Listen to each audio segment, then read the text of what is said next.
Bismillahirrahmanirrahim. Assalamualaikum warahmatullahi wabarakatuh. Apa kabar teman-teman? Semoga tetap sehat dan semangat. Baik, untuk memperingati Hari Pahlawan tahun ini, saya akan berkisah salah satu pahlawan nasional yang saya ambil dari Digital Library UINSA Surabaya yang berjudul Haji Agus Salim, karya dan pengabdiannya yang ditulis oleh Mukayat dan diterbitkan oleh Departemen Pendidikan dan Kebudayaan pada tahun 1985.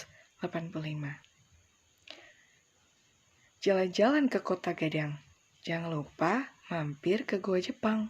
Di sana ada ngarai yang panjang, dekat dengan rumah sang pejuang. Siapakah ia?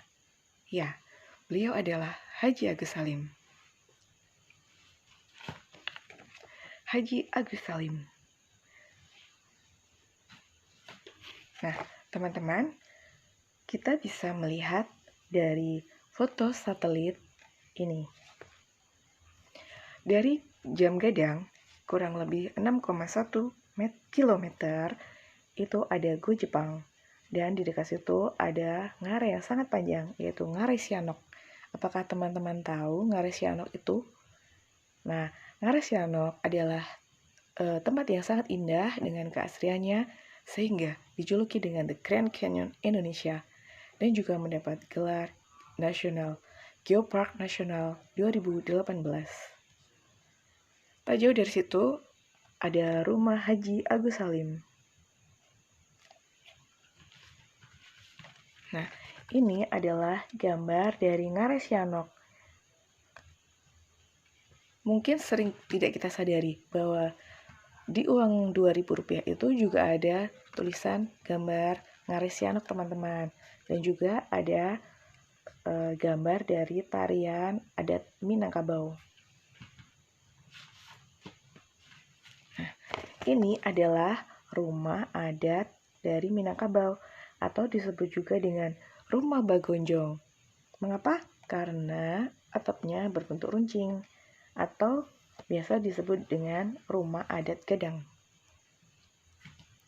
Lalu seperti apa rumah pahlawan kita? Ya, ini adalah rumah Haji Agus Salim. Beliau dilahirkan pada tanggal 8 Oktober 1884 dengan nama Masyudul Haq, yang artinya adalah pembela kebenaran. Dia lahir dari seorang ayah yang bernama Sultan Muhammad Salim dan ibunya Siti Zainab. Lalu, mengapa ia dipanggil dengan Agus Salim? Karena beliau memiliki seorang pengasuh yang berasal dari Jawa, yang biasa memanggil anak tuanya dengan sebutan Den Bagus. Den Bagus Salim, anak dari Bapak Salim. Seperti apa kehidupan Haji Agus Salim? Dari kecil, beliau sangat suka membaca dan rajin untuk belajar. Tak ayal, semboyannya adalah bahasa adalah kunci ilmu pengetahuan. Bisa kita tahu bahwa beliau adalah seorang diplomatik yang sangat cerdas. Beliau menguasai 7 bahasa, diantaranya bahasa Jepang, Jerman, Perancis, Inggris, Belanda, Turki, dan bahasa Arab. Haji Agus Salim sangat cerdas dari kecil. Beliau dulu sekolah di ELS, kemudian melanjutkan sekolah di HBS, yaitu Hogeri Burger School di Batavia, yang sekarang adalah Jakarta. Karena kecerdasannya, guru dan orang tuanya pun menginginkan ia menjadi seorang dokter untuk memperoleh beasiswa dari Belanda, namun ditolak oleh Belanda. Mendengar hal itu, Raden Ajeng Kartini yang berada di Jawa, beliau mengirimkan surat kepada Belanda agar beasiswa yang ia peroleh dialihkan kepada Haji Agus Salim. Namun, Haji Agus Salim menolaknya. R.A. Kartini tidak bisa melanjutkan studinya karena beliau sudah berumah tangga dengan Bupati Rembang. Nah, teman-teman, lalu seperti apa sepak terjang Haji Agus Salim dalam membela bangsa dan negara? Setelah lulus dari HBS, beliau bekerja di Batavia yang sekarang ada Jakarta sebagai penerjemah. Kemudian, ia bekerja mengikuti ayahnya di Riau sebagai sekretaris notaris atau pembantu notaris. Nah, teman-teman, setelah ibu beliau meninggal, kemudian Haji Agus Salim memutuskan untuk menerima tawaran Belanda bekerja sebagai sekretaris konsulat Belanda di Jeddah selama 5 tahun, yaitu pada tahun 1906. Haji Agus Salim sangat cerdas dan dapat memanfaatkan waktu dengan baik. Hal itu tidak disia-siakan oleh beliau. Sebelum beliau pergi ke Jeddah, pergi ke tanah Arab, paman beliau, yaitu ulama yang sangat terkenal dan menjadi ulama besar di sana, yaitu Syekh Ahmad Minangkabawi, adalah paman beliau. Syekh Ahmad Khatib Minangkabawi, beliau juga merupakan guru dari ulama besar kita, yaitu Haji Ahmad Dahlan dan juga Hasyim Asy'ari. Nah, pada tanggal 10 November 1912, Kiai Haji Ahmad Dahlan membuat Muhammadiyah atau mendirikan Muhammadiyah. Nah, Haji Agus Salim ketika di Mekah, beliau juga melaksanakan ibadah haji. Nah, teman-teman, setelah Haji Agus Salim selama kurang lebih 5 tahun di negeri Arab, beliau memutuskan untuk kembali ke tanah air, mengabdi kepada bangsa Indonesia.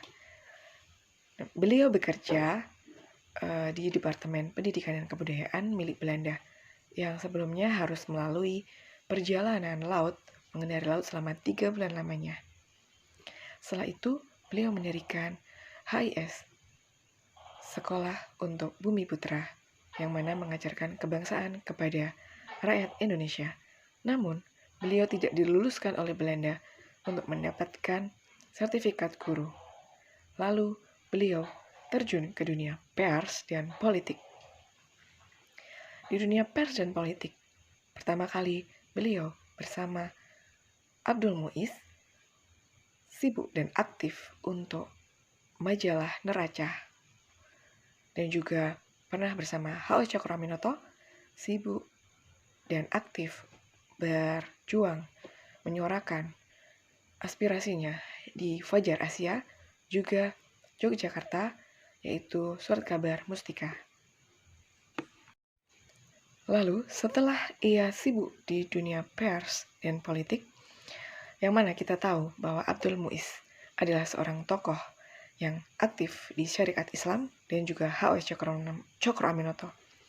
Haji Agus Salim, H.O.S. Cokroaminoto, dan Abdul Muiz adalah tokoh nasional yang memperkenalkan istilah nasionalisme kepada bangsa Indonesia, yang artinya berjuang untuk persatuan Indonesia.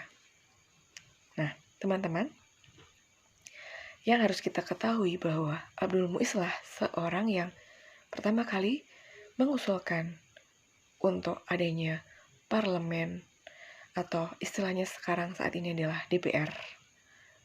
Nah, lalu bagaimana sepak terjang Haji Agus Salim? Yang kita tahu, setelah adanya Perang Dunia Kedua, maka Belanda harus menyerahkan kedudukannya ke tangan Jepang di Kalijati. Mendengar hal itu, Haji Agus Salim tak kalah cerdik. Beliau memasuki kantor Jepang untuk mengelabui mereka. Beliau bekerja sebagai penerjemah. Kemudian, pada waktu itu, pergerakan untuk mewujudkan Indonesia merdeka dari berbagai daerah dan para pemuda, sehingga akhirnya terbentuklah BPUPKI. BPUPKI yang kita tahu mengadakan 2 sidang. Sidang pertama menghasilkan dasar negara, dan sidang yang kedua menghasilkan Undang-Undang 45. Haji Agus Salim berjuang juga di situ. Beliau sebagai penghalus bahasa. Haji Agus Salim adalah seorang yang tidak hanya terkenal di Indonesia, tapi juga di mancanegara. Yang kita tahu, beliau juga pernah menjadi dosen tamu di Amerika Serikat, yaitu di Cornell University dan Princeton University. Beliau juga merupakan guru besar di PTAIN Yogyakarta yang mengajar dakwah. Beliau juga adalah Menteri Luar Negeri pertama Republik Indonesia. Bahkan, beliau adalah penasehat seumur hidup sebagai penasehat Menteri Luar Negeri. Meskipun beliau telah mengundurkan diri, namun ia tetap diminta sebagai penasehat Menteri Luar Negeri hingga ia wafat, yaitu pada tanggal 4 November 1954 ketika beliau berusia 70 tahun. Luar biasa, beliau adalah seorang tokoh pahlawan yang berjuang selama 50 tahun hidupnya, berjuang untuk bangsa dan negara kita. Selamat Hari Pahlawan, pahlawanku, inspirasiku, semangat berjuang untuk maju. Wassalamualaikum warahmatullahi wabarakatuh.